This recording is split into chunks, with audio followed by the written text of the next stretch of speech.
Ryan একটা ছোট্ট শিশু, বয়স মাত্র ১.৫ বছর। সে হাঁটতে শিখেছে কেবলই, আর তার পছন্দ রং, ফুল আর মিষ্টি শব্দ। সকালে ঘুম থেকে উঠেই সে দাদুর হাত ধরে বারান্দায় চলে যায়। পাখিরা চেঁচামেচি করে আর রায়ান হাততালি দিয়ে বলে, পি পি পি পি, মানে পাখি।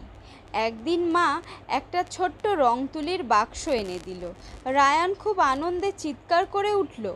সে কাগজে রং লাগাতে লাগাতে নিজের গালেও রং লাগিয়ে ফেলল, লাল, নীল, হলুদ।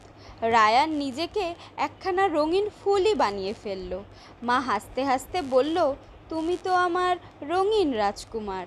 বিকেলে রায়ান বাবার কোলে চড়ে পার্কে যায়।